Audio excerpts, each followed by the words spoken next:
Ride the Lightning is a quintessential early Metallica song, and also happens to be one of the most controversial tracks of their early days. Where's Ride the Lightning? Where's Ride the Lightning? So today let's dive into the story behind Ride the Lightning, explore how it came to be, its somewhat misunderstood meaning, and who actually wrote what in it, and then talk about what we may expect from a new version of the song by a band which almost released it 42 years ago. Here you go. Real quick, as always guys, please do not hesitate to comment on anything you hear or see in this video, and especially if you disagree with me, because the whole point of our Metal Pilgrim channel is of course to start a conversation. But alright, let's do it!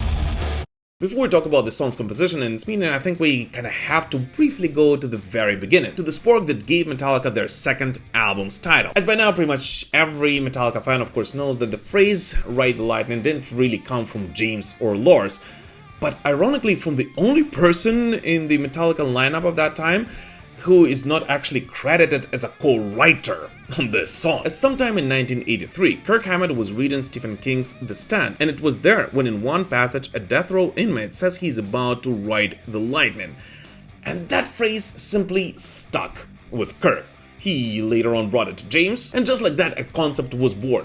One dark enough to anchor an entire song, and eventually an entire album, which for the record I simply have to point out is actually my absolute favorite Metallica record.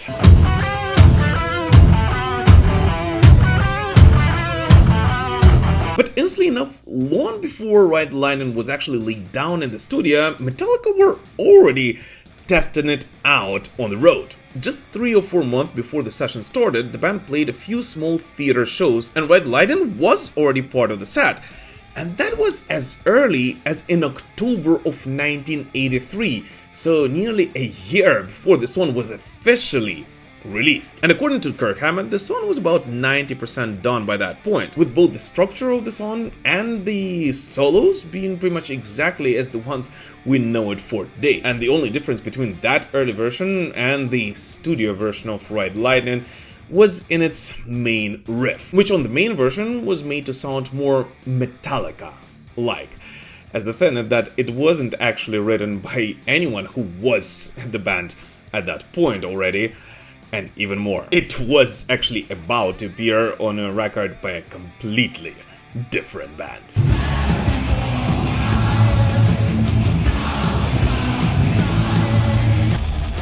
By now everyone knows that Dave Mustaine's DNA is all over early Metallica records, and Dave Mustaine himself has never been shy about his early contributions to Metallica, where he had played between 1982 and early 1983.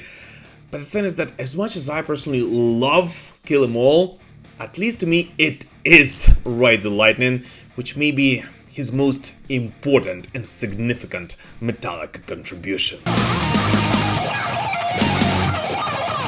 Greg Handevidt, one of the earliest Megadeth guitarists and a friend of Dave's from way back, once said that when he first walked into Dave's apartment, Mustaine was sitting there casually riffing away. And even back then, among those riffs were exactly the same seeds, which would later grow into what we know today as Ride the Lightning. And in fact, Fallen Angel, the early incarnation of Megadeth, and later on Megadeth themselves, actually rehearsed an early version of that song, way before it was released by Metallica or even performed live by that band for the very first time. And I actually think it's fair to assume that if Metallica would not have released it in July of 1984, and if it would not have become an iconic song it is today, there's a very, very high chance that Megadeth would actually do it in 1986. And then we would have had a Mechanics 2.0 kind of situation.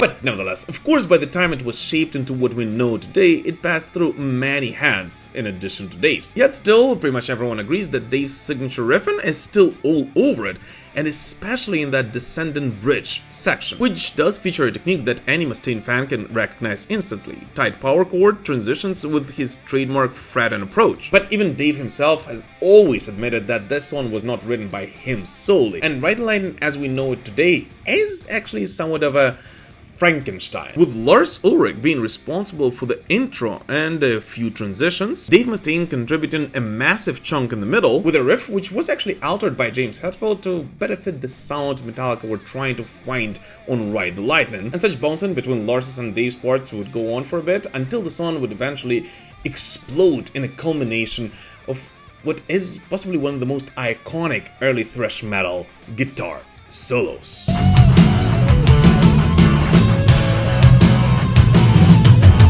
Now, here's the thing, I've always considered the solo to Ride the Lightning being one of the most iconic early Kirk Hammett solos, and I know that I'm not the only one here. But the interesting thing is that Kirk is actually the only Metallica member who is not credited as a co-writer on this song. And yeah, it's true that Metallica never credits solos, and that's a topic for a completely different video, but nevertheless, it is important to point out that this solo would never have been what it is today if not for somebody else whose footprint is all over this record. The solo of Ride the Lightning is just as much of a Kirk's work as it is the one of Cliff Burton, as even Kirk himself has talked about how Cliff helped him build the harmonies note by note. I mean, Cliff literally made Kirk write down each note on paper and then mapped out the logic behind them. E to G to A to C. I mean, literally like a college professor. And it was Kirk following the map, which would result in the birth of one of the most iconic early Metallica solos. And by the way, a fun fact for you guys here, Ride the Lightning was actually the very first album I've ever bought with my own money. And it was a cassette tape of Ride the Lightning, which was in my Walkman when I would commute to school and back for months after that. In fact, I have actually listened to that cassette tape so many times on repeat that parts of that tape were simply unlistenable. That's of course because I would rewind cassette tape with a pencil to save batteries, and part of the tape would, get stuck in the thing. Well, I mean, those who know, they know. But nevertheless, it was actually Kirk's solo in Ride the Lightning which would eventually get caught in that pencil thingy, and it was basically distorted for many years. The fact is that I didn't actually hear the real solo to Ride the Lightning for years until I got a digital copy of this album. And that was like 7 years later. And I gotta tell you that rediscovering that solo later on was simply a majestic experience, which would eventually open it up from a completely different angle for me. And I kinda wish that you could simply do it with any piece of music.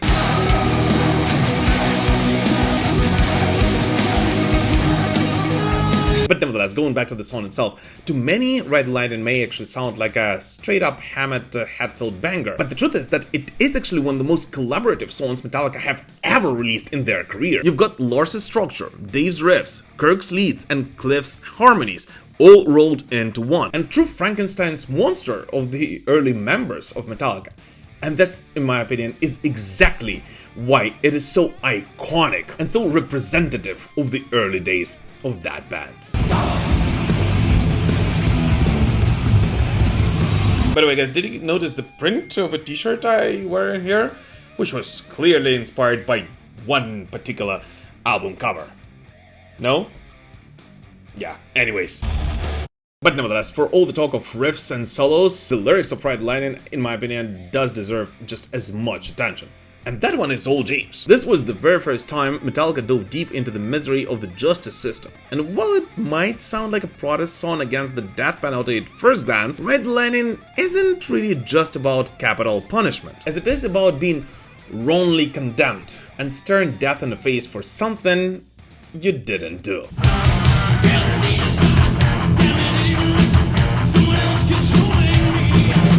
And now, by the way, because of the first line of the lyrics of this song, many people to this very day actually believe the protagonist of Ride the Lightning was actually guilty for that crime.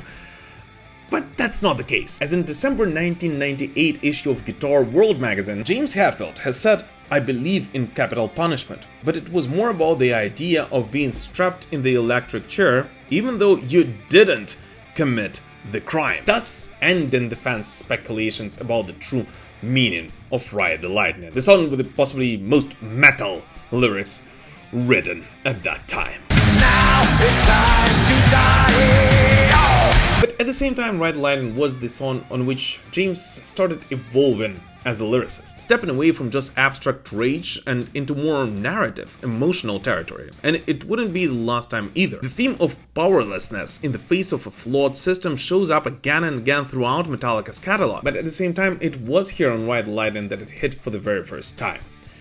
And it did hit hard. I don't want to die. Despite being the title track to one of the most iconic Metallica records, and once again, my personal favorite Metallica album, Ride the Lightning is not the most played Metallica song.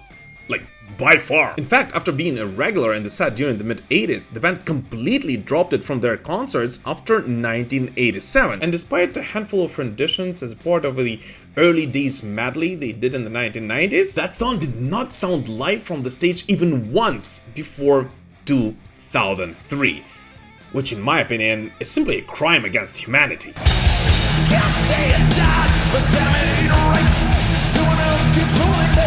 But nevertheless, despite all that, and despite the fact that this song has only been played live 431 times as of today, still, Ride the Lightning is one of the most beloved and one of the most quintessential early Metallica songs for many of this band's fans. And thus I guess it's very symbolic that today in 2025, out of all the songs he could have chosen to cover on what he says is Megadeth's final album, Dave Mustaine, one of the co-writers of this track, decided to go back, way back, and record Ride the Lightning.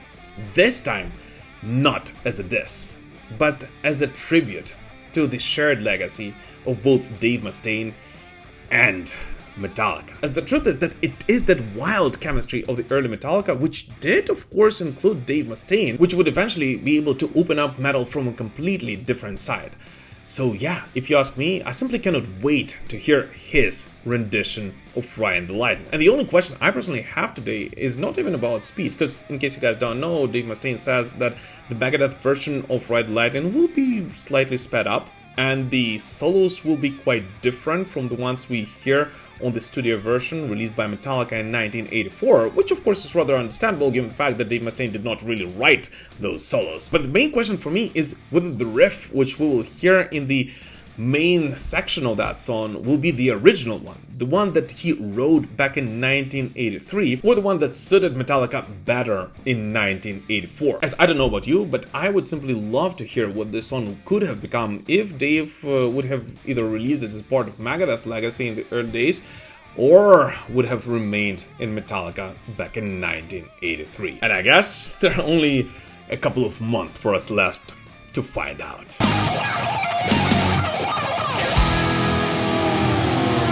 But anyways, what do you guys personally think about Ride the Lightning, and are you excited to hear Megadeth's version of this song? Please let us know in the comments. As always, thank you so much for watching this video, guys, and will prevail. Slava Ukraini!